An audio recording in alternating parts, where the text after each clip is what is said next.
Hello everyone, Cypher here, once again reporting live on my trials and tribulations through Pokemon VGCs. Day 3 of me going across making a team. In this case, I decided to focus on Flutter Mane. Flutter Mane is pretty self-explanatory in this case. I got a few other things I was going to mention in addition to that, but we'll start off with Flutter Mane. I have my notes as I did before. And my notes specifically state created Flutter Mane setup in 30 minutes. No issues due to being able to sell the items for cash. So I did have some additional items that I completely forgot about in the last video that I've saved up for a good while now from doing raid battles and all that good stuff. So as a result, I had enough money to basically sell to get extra vitamins and all the good stuff that I needed for Flutter Mane. So the whole process was pretty easy overall. No issues, had the move sets exactly how I needed to have it set up. Probably a good idea if I could actually explain what that move set was, because I don't recall immediately if I brought that up in the last two videos or not, immediately off the top of my head. Luckily, I have it saved here. Again, this build is from Cybertron, from the person he got the build from. And yeah, it contains Shadow Ball, Substitute, Moonblast, and Protect. Timid Nature, the EV spread is set up to Special Attack and Speed. Item is a Life Orb. Terra type is focused on Fairy with ability being Photosynthesis. Cybertron essentially just mentioned the Substitute with the Moongus and trick players that the setup's actually being done with Flutter Mane, when in actuality you use the Substitute to basically get that out there, and they can also outspeed most Flutter Manes. If I remember correctly, Flutter Mane is designed to just be the flat-out attacker, the third wheel in this case for the team. So it's always a good idea to have something like that on standby, especially if things go awry with whatever setup we end up having here. But that's what I ended up doing. It was a really quick process, really simple. So Flutter Mane is now completely ready to be part of this awesome team. I'm looking forward to seeing what Flutter Mane ends up doing in VGCs overall, because it is definitely one of the most overused Pokemon in VGCs. Even I know that, even though I'm just dipping my toes into it. But I'm still excited to see what Flutter Mane will do for the team either way. The only other thing that I have to mention, I will say that most likely this video is going to be roughly about the same time frame as the last one. But there are some additional notes regardless I have here.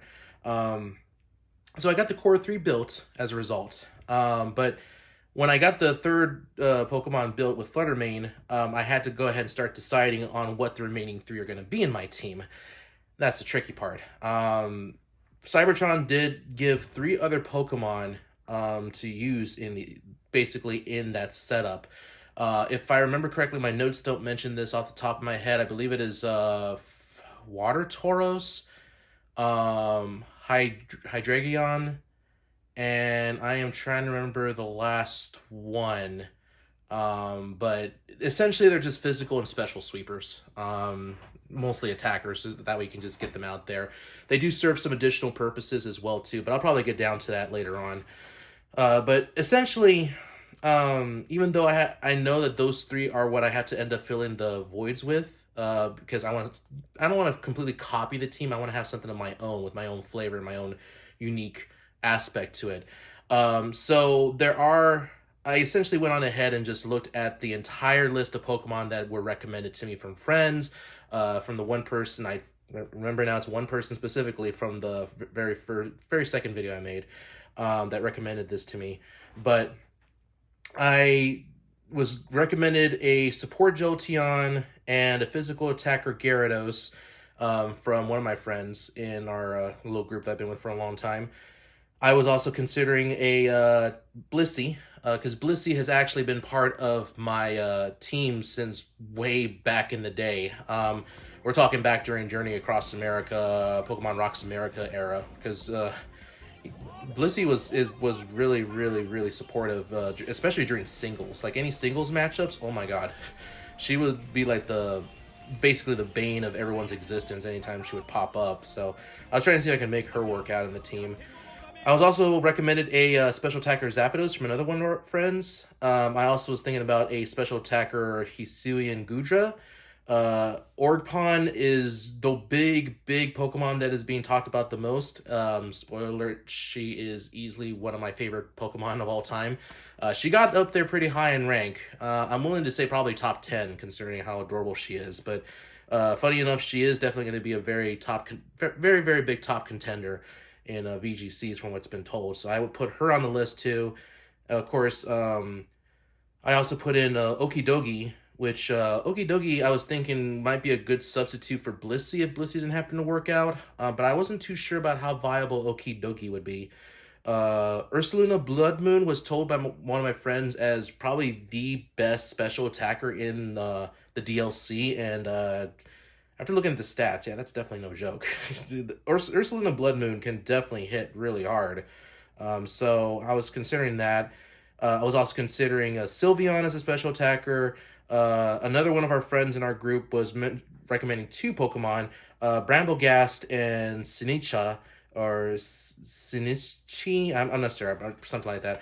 Y'all probably know which ones I'm talking about, but Bramblegast was basically recommended as a Tailwinder, a related Pokemon. Sinistcha was basically recommended for its signature move to be able to hit doubles Pokemon at the same time. Palafin was another one that was recommended. Well, actually, it was sort of recommended, but I was the one who mostly was thinking about setting up that team to begin with, or rather choosing that Pokemon. I messed up there. But essentially, I wanted to use Palafin because Palafin is probably my second or third favorite Pokemon in the Paldea region. And I was hearing that he was definitely very well used in VGCs last year. So I was thinking about him too. Garchomp was another one I was thinking about as a good substitute. Apparently attack stats on that is really high. And the last ones that were recommended to me by my friends was Iron Valiant and Zamazenta, just for the shield, I forgot, it was wide guard coverage. Since they both have wide guard, that was the only reason why we're considering those. Though I was hearing early on that Iron Valiant wasn't exactly considered a great Pokemon, especially when you compare it to Flutter Mane. But I'm still considering these options either way. So those are the Pokemon I was considering. As you can see, that was a huge list to begin with. Now, in the very end, I try to wind it down. I wanted to essentially have... I wanted to choose not only the Pokemon that I was going to be using as the remaining three, but I also wanted to have some extra ones on standby. Now, I don't know how well this particular part of the plan is going to work, but I'm essentially trying to treat it kind of like an NBA team, where you have your set team that's always out there, and the NBA it's a core set of 5 players. In this case, it's 6 players or 6 Pokemon. But you have your bench to the side in case you need to substitute. That particular idea would especially come into play while I'm practicing, trying to see what if there's any better synergy with certain Pokemon. So the majority of these I would like to create, if at all possible, while I'm training too. But admittedly, I'm not getting my hopes up too high that I'll be able to build every single one of these. I was going along the lines of, again, following the same idea with the NBA, where they have 7 to 10 different bench players. In this case, I was thinking about 7 to 10 different Pokemon. There's naturally more than 10 here, so I had to eliminate 2 Pokemon in this case. And the 2 I decided to drop was Blissey and Okidogi. Okidogi, I mean, ultimately I just couldn't, poison, any sort of poison moves or poison strats, I'm going to have to be completely honest with myself. It's just not going to work in double battles. It definitely works in singles for sure, but doubles is just not a good format for that. And my Blissey admittedly was a poison attacker, or she would use Toxic, Protect, Seismic Toss, and Soft Boiled. So those were the 4 way back in the day when we were playing Gen 3 and Gen 4. Blissey, last I checked, now she's in the game again with thanks to DLC, which is a good news. Bad news is that she doesn't know Toxic, so that wouldn't work out. And even if she did know Toxic, I'm starting to realize even then she's not really as great of a supporter as Mousehold. If anything, she can barely do anything like Mousehold can. So unfortunately, I'm gonna have to drop her. I would love to see if I can Blissey, letting go Blissey especially kind of sucks, but I'm hoping that maybe someday I can find a way to weave her into Double Battles team, especially since I keep hearing whispers on and off that she was viable, especially during Gen 8, I believe. So, I don't know. You never know. Maybe I could figure out something in the future.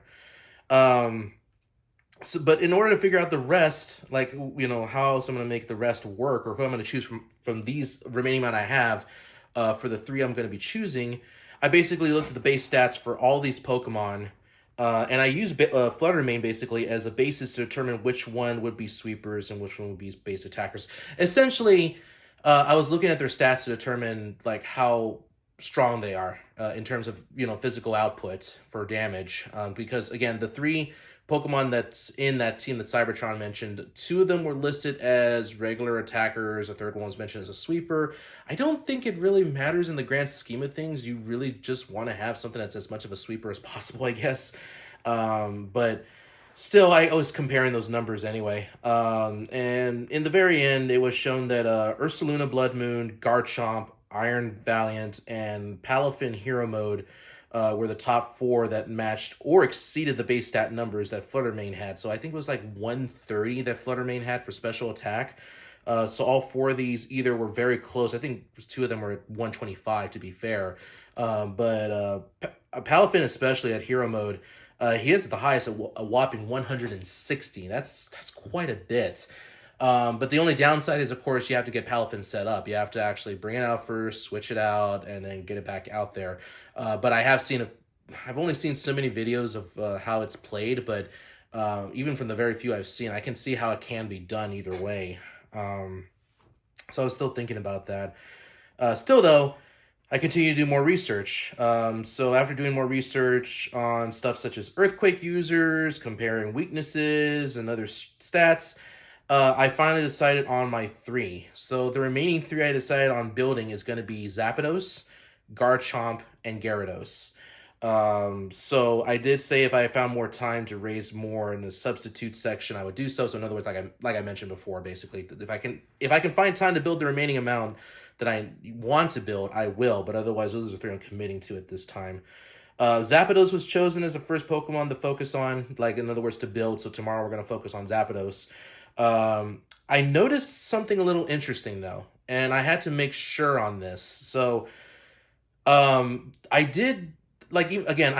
I never really got a chance to really play a lot of VGCs, but especially regionals. But I did know enough to know that those tournaments didn't allow any Pokemon that didn't have the origin marks for the game or the generation that you're playing in question. So if it didn't have a Galar mark, then, you wouldn't be able to play that Pokemon in Gen 8 tournaments. Gen 7, Alolan, marks, same thing.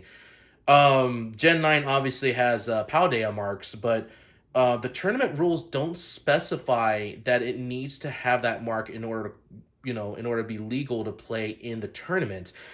With the current rules, it looks like it says as long as it's from Scarlet or Violet, or was transferred Pokemon home.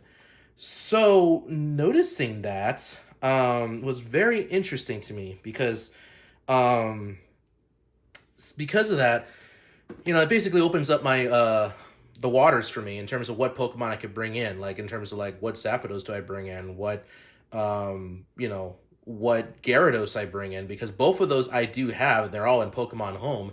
I got a couple to choose from.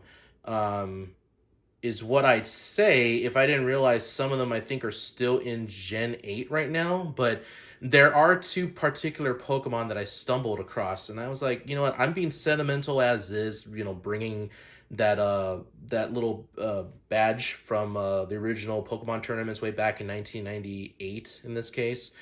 If you haven't seen my story about that, check out the very first video about that story. But I'm already getting sentimental about this to begin with, and I'm like, you know what? Though I did find that Zapdos and I did find that Gyarados, both of them were from my copies of Pokemon Fire Red. No, I'm sorry, not Fire Red. Pokemon Leaf Green. They were from the Japanese versions of those games, though, because you gotta remember this was back when a Pokemon game would be released, and then it would take months and months for the game to come stateside. If I remember correctly, I think Fire Red and Leaf Green came out in Japan in January of 2004, a few days shy of my 19th birthday at the time. while the English version didn't come out until I think it was September of the same year. So it was quite a bit of a wait.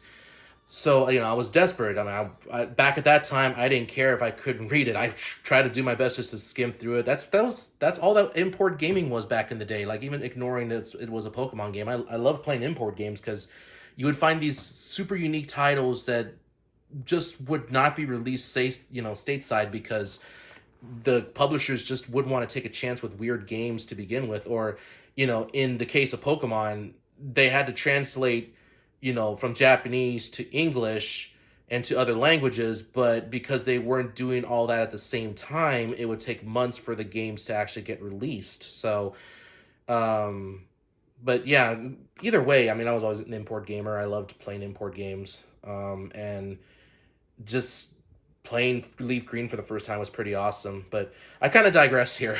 One of the first Pokemon I did grab in the game was Venusaur, and then I eventually kept playing the game more and more. And I tried replicating my team similar to how I had it in Pokemon Red when I first played that game way back in 1998. Again, literally a decade ago, as of a few days ago.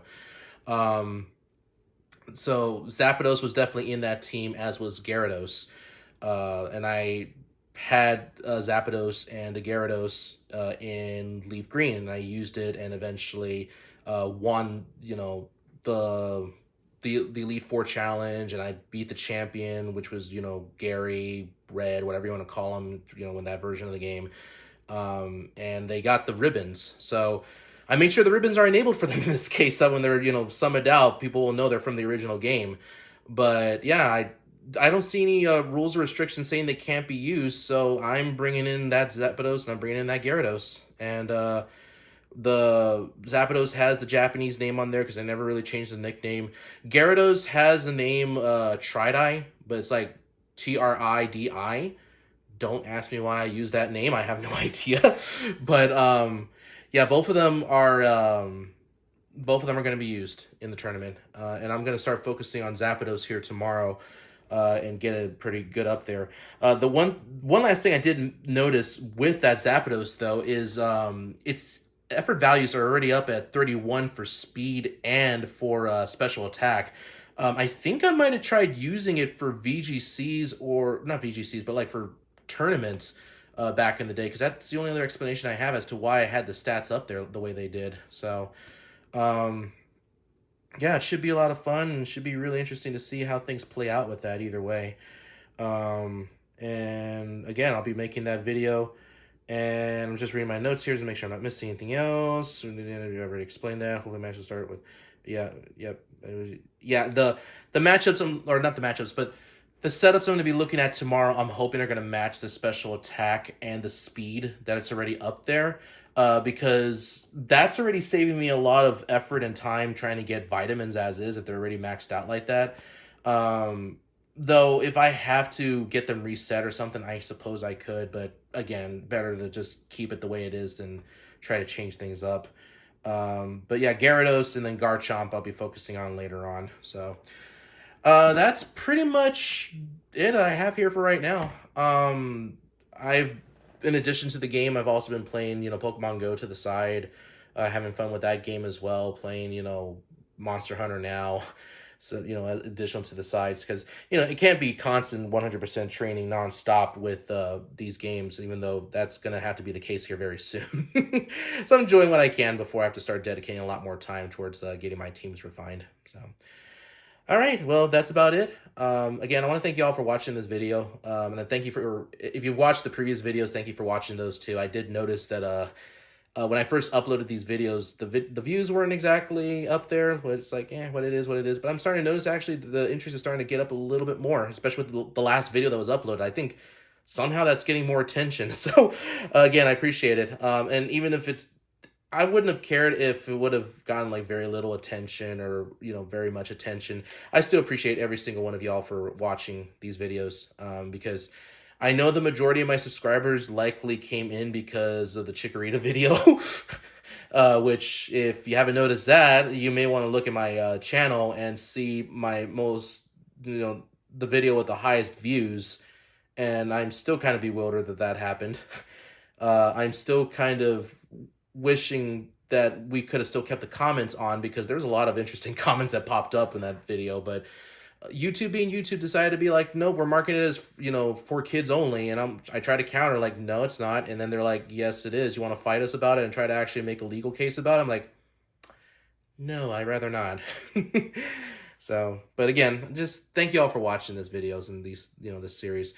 One last thing before I go, I should say that this will lead to something. The next couple of videos are going to be explaining pretty much the same thing I just mentioned up until we get to the 6th Pokemon.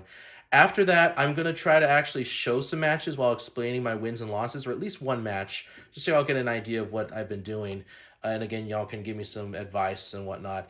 Probably the best thing that's going to happen with this vlog is towards the end of it, when we actually go to regionals. I kind of want to replicate the same kind of style I did with the last couple of videos I made years and years ago when I went to regionals, and even to special events too. I kind of want to make something special like that again. So the last parts to this vlog are going to be designated more as that title, which I think was Event Gallery, if I remember right. I think that's what I called them, like Pokemon Event Gallery number 1, number 2, number 3. This will definitely be number 4, but you can also consider this, or consider that, the very end of this whole series. So definitely look forward to that regardless, because I'm going to have some fun editing those videos, showing my partners, with me, my girlfriend and everything, my best friend here with me too, like us going to regionals and just having a lot of good fun, adding that to the book of memories that I will keep saved here on YouTube. And I'm definitely happy to share that with y'all too, because yeah, again, I don't know how much more often I'll be able to do something like this, but it'll be fun regardless. All right, well, it's back to training here for me, so I'll catch y'all later. See you around.